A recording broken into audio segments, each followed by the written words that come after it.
In a tranquil city, full of old streets and buildings that seemed to tell stories, there was an orphanage different from all the others. It wasn't a sad or forgotten place. On the contrary, the gardens were well maintained, the walls colorful, and the hallways always filled with laughter, play, and children's voices. The staff worked hard every day to turn that space into a true home. They knew that, for many children, it was the only place where love was still possible. For this reason, they did everything to make each child feel valued, protected, and above all, cherished. Among the many children who lived in that orphanage, there was one who stood out in a special way: Lily. From a young age, she showed a kind heart and admirable manners. She was the kind of child who knew how to listen, who would offer comfort even though she herself was so small, and who wiped away others' tears with more care than her own. Lily liked to share everything she had, whether it was a toy, a snack, or a hug. She didn't do it out of obligation or to attract attention, but because it was in her nature to care for and welcome others. The staff admired her, the other boys and girls trusted her, and even visitors who passed through for just a few minutes seemed touched by her sweetness. Her presence was gentle. Wherever she was, the environment seemed calmer, more serene. Even after facing abandonment, Lily carried within herself a rare peace, a kind of quiet light that comforted anyone nearby. On a cold night, just before bedtime, Lily was sitting in her favorite spot in the orphanage, a small window at the end of the corridor on the second floor. From there, she could see the city lights and imagine what existed beyond those walls. Beside her sat Mrs. Teresa, one of the oldest caretakers there, a woman with a calm voice and hands that were always warm. "Thinking about life, my flower?" she asked, adjusting the blanket over Lily's shoulders. "A little," the girl replied with a shy smile. "I like to imagine what it will be like when I have a real home." "And how do you picture it?" Lily paused, gazing at the dark sky, where only a few stars managed to shine. "It doesn't have to be big, but I want it to smell like a cake baking, people talking at the table, a bed that's just mine," she sighed. "And I want someone to call me by my name with affection, someone who listens to me even when I don't know how to explain what I'm feeling." Mrs. Teresa smiled, gently squeezing the girl's hand. "You have a beautiful heart, Lily. One day, someone will see that and give you that home. I hope so. But sometimes I'm afraid of going to a place where I don't belong, where people want me to be someone else. Never forget who you are, my flower, no matter where you go. You are light. Anyone who tries to dim that is simply someone who doesn't know how to see right." Lily smiled, moved. In that moment, without realizing it, she stored away words that would guide her years later, when the world around her tried to shape her into something else.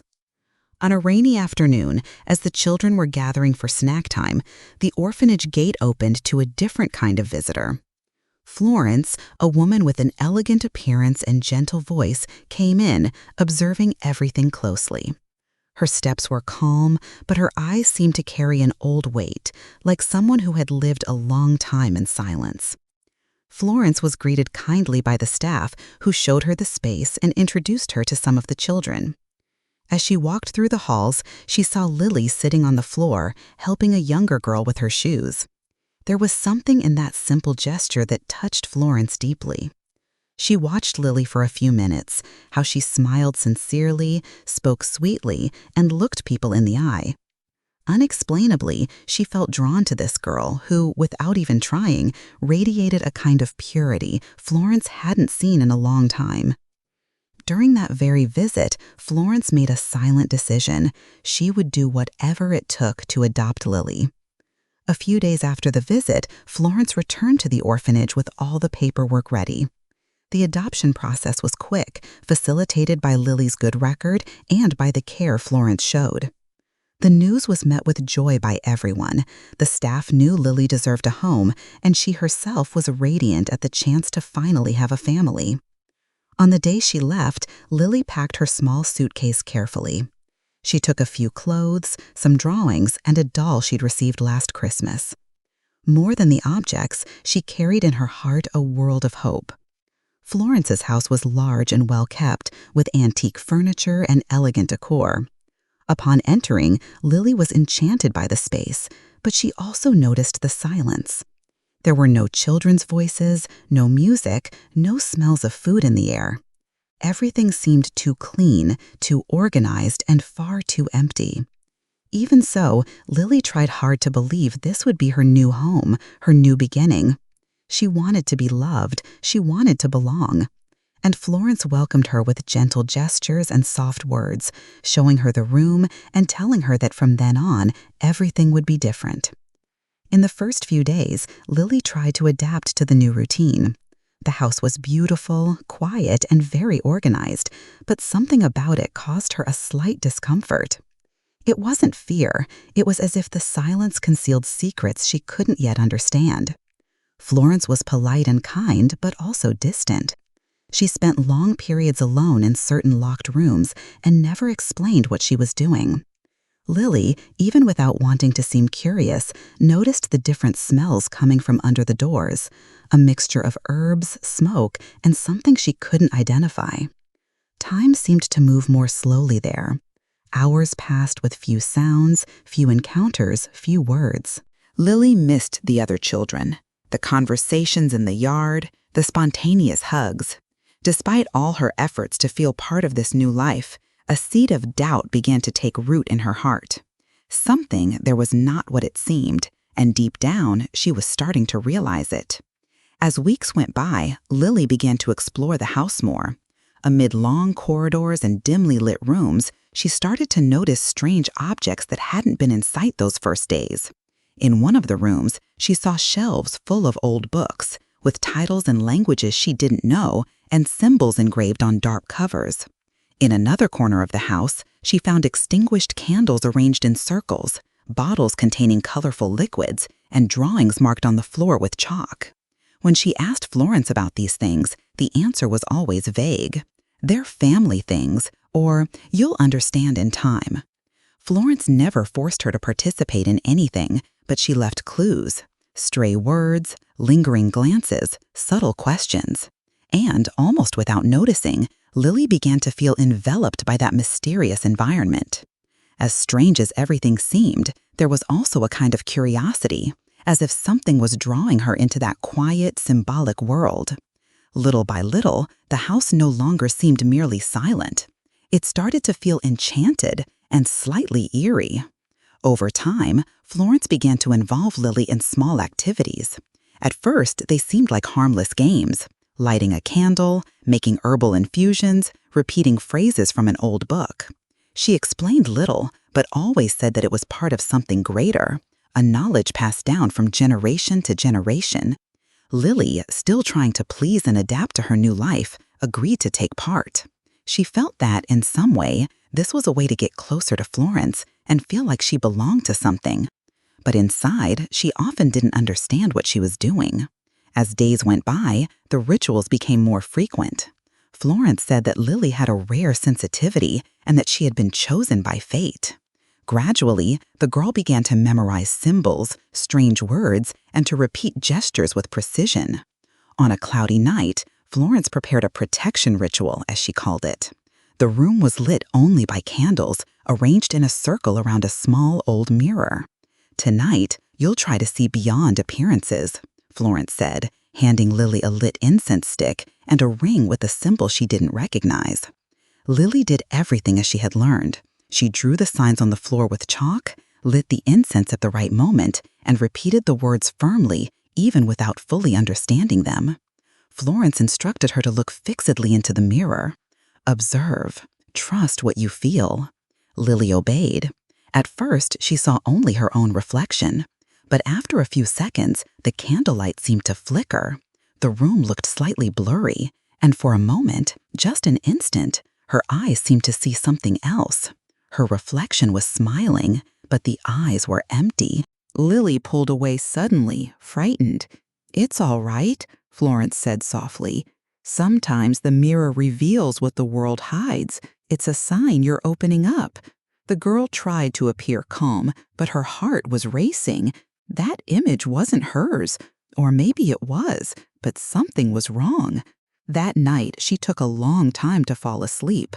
Eyes open in the dark, she tried to understand what she had seen. And for the first time, she deeply wished someone would truly explain to her what she was doing there.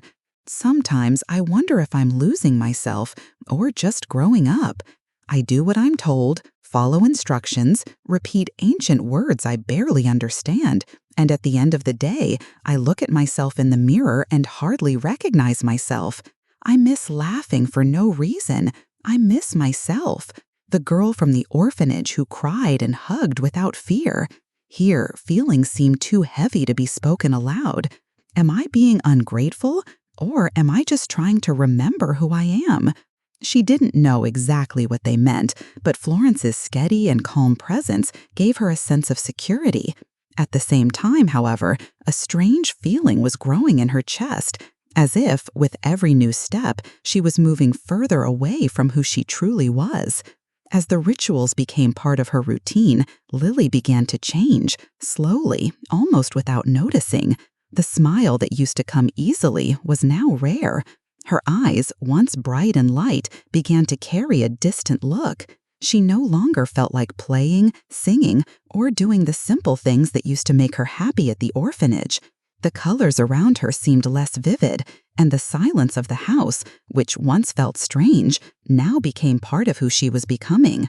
Florence remained kind, but demanded more attention, more obedience, more dedication to the rituals and esoteric studies. Lily tried to please her, but something inside her felt tired, confused, as if she were living a life that wasn't hers. Little by little, the sweet and spontaneous girl gave way to an introspective young woman, full of questions she didn't dare ask out loud. She still called Florence mother and still tried to live up to her expectations, but she no longer knew if what she felt was love, fear, or simply habit. Deep inside, a dormant part of her still remembered the old Lily, the one who smiled at anything. But now that light was almost gone. As the years went by, Lily stopped being a little girl and became a teenager. Her body changed, and so did her thoughts. And with this growth came deeper questions about who she was, where she came from, and where she was going. She continued to take part in Florence's teachings, but now did so with more silence than conviction. Sometimes, while repeating a ritual, she felt that her hands were there, but her heart wasn't. She began to wonder if any of it made sense, or if she was simply living what had been imposed on her. The desire to please Florence still existed, but now it was accompanied by a growing discomfort. Why did she have to hide what she was doing? Why couldn't she go out, meet other people, make friends? Why did her chest tighten every time she looked at herself in the mirror? There were no answers to these questions, and since she couldn't talk to anyone, Lily began to keep them to herself in silence. But even when kept inside, they grew. Something within her was searching for freedom. She still didn't know how nor where, but she sensed that her soul was searching for something that rituals could not offer. Over time, Lily felt increasingly alone. Contact with the outside world was almost non-existent. Visits were rare, and Florence prevented her from forming any kind of bond beyond the walls of the house. Even in a city full of life, Lily lived in a closed world made of rituals, silence, and secrets. The isolation made her turn inward. She thought a lot, remembered the orphanage, the children's voices, the hands that held hers with genuine affection. There, even without parents, she felt more alive. Now, with an adoptive mother, she felt diminished.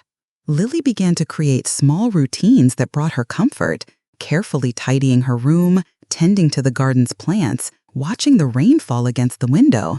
These were simple gestures, but they helped her feel like herself again, if only for a few moments. These small actions became refuges. In silence, she searched for meaning, searched for herself. She didn't know exactly what she was seeking, but she knew she needed to find something different, something that would fill the emptiness growing inside her chest. It was on a quiet morning that Lily met the neighbor. She was a simple elderly woman with a kind smile and a welcoming look. At the first sight of her, Lily felt a strange sensation, as if within that unfamiliar face there was a memory of safety. Gradually, in brief encounters at the gate or in the garden, they began to talk. The neighbor, noticing Lily's loneliness, didn't force intimacy. She simply offered her presence. Over time, Lily came to trust her. She felt she could speak, even if only a little. In one of these encounters, the neighbor handed Lily a small bundle wrapped in light fabric. "Keep it safe. Read it when you are alone," she said gently. Inside the bundle was a Bible, simple, old, but well cared for. Lily hid the book like a treasure. She knew Florence would not approve, but for some reason she couldn't explain, she felt that this gift had come to her for a special purpose. On silent nights, when Florence was already asleep and the house was dark, Lily would light a small candle and carefully open the Bible. She started reading slowly, not understanding everything, but feeling that those words spoke to something very deep within her. "I don't understand everything I read, but when I open this book, it's as if someone is listening to me from within. I don't need to say anything. I don't need to repeat exact words, just feel. And I feel peace." It's a different kind of peace, not heavy like the rituals, nor full of rules. It's light. It's as if, for the first time, I'm truly being seen, even if it's by someone I cannot touch. The stories of Jesus, the teachings of love, forgiveness, humility, and hope seemed to slowly cleanse the weight she carried in her chest. With every page, she felt a peace that didn't come from rituals or repeated gestures, but from something genuine, something that restored her sense of meaning. Lily wasn't afraid when she read. On the contrary, she felt a gentle warmth in her heart, as if she were being reminded of who she truly was. She remembered the girl from the orphanage, the light that once shone brightly inside her, and she longed to find that forgotten part of herself again. The Bible became her secret refuge. It was as if there she wasn't alone, as if someone was guiding her with love, without demands, without judgment, only with truth. As the days went by, Lily's faith grew quietly, and with it, a conflict that was hard to ignore. Everything Florence had taught her until then, the rituals, the symbols, the secrets, now seemed distant, almost strange. She still respected Florence and was grateful for all they had been through, but her heart could no longer follow that path. The peace she felt when reading the Bible was completely different from the tension she experienced in occult practices. Lily began to avoid certain activities. She said she was tired or that she didn't feel well. Florence noticed the change in her and began to ask questions. The atmosphere in the house grew heavier, and Lily felt torn. On one side, the fear of disappointing the woman who raised her. On the other, the need to follow what now genuinely touched her soul. It was as if she were between two worlds, the old, full of shadows and obedience, and the new, full of light but also uncertainty. The decision seemed difficult, but inside Lily, something was already beginning to take root. Lily knew that choosing the new path meant breaking away from many things, not just the rituals and teachings, but the relationship she had with Florence, the only mother she'd ever known, despite everything. The decision didn't come overnight. It was slow, built in silence through nights of prayer, stifled tears, and moments of deep reflection. She didn't feel anger, nor did she want confrontation. She only felt that she needed to remain true to what now burned in her heart, the truth of the faith she had discovered on her own, in the secrecy of the Bible, in the simplicity of God's love. With courage, she began to say no with greater firmness. She refused to take part in certain practices. She avoided repeating phrases that no longer made sense to her. And little by little, she began to pray in a low voice, even when Florence was nearby. There was fear, yes, but there was also a new strength, a gentle conviction that she was on the right path. And even knowing that this could change her life completely, Lily chose to follow the light, even if it cost her everything she knew. Lily felt the divine presence in an overwhelming way, a light that not only illuminated, but also warmed and strengthened every fiber of her being. The truth she had discovered, the genuine faith blossoming in her heart, was in stark contrast to the empty rituals and the shadows Florence cultivated. The mirror, once a portal for manipulation and fear, now seemed a fragile object, a symbol of the prison from which she was about to break free. That night, Florence's house was enveloped in a heavy silence that Lily sensed was not one of peace, but of blatant oppression. She made her way to the room where the mirror was kept, her heart pounding with a mixture of apprehension and newly discovered courage. The moonlight streaming through the window seemed to bless her path.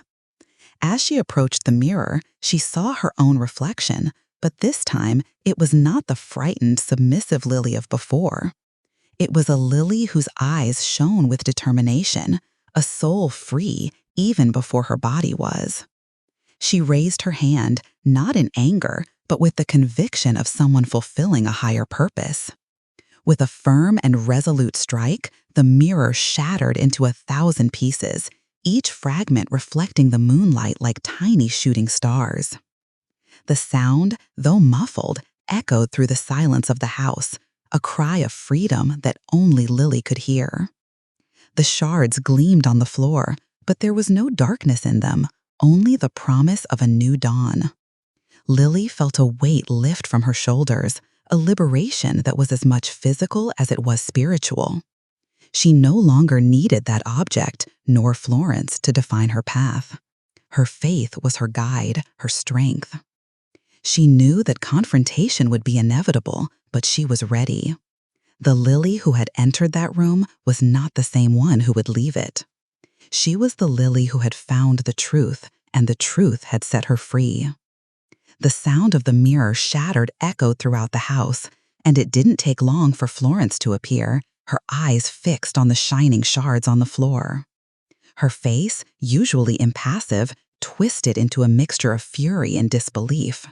"What have you done?" she said, her gaze anguished, her voice laden with a restrained anger that Lily had never witnessed before. "You've destroyed everything!" Lily, however, did not shrink back. For the first time in her life, she looked at Florence without fear, without the shadow of submission. "I destroyed a lie, Florence," she replied, her voice steady and clear, resonating with an authority that surprised even herself. "I destroyed the prison you built for me with your rituals and false promises. I found the true light, the true faith, and it set me free." Florence stepped forward, her eyes dark as night, trying to intimidate Lily as she had so many times before. "You're lost, Lily, blighted by fantasies." "You don't know what you're doing?"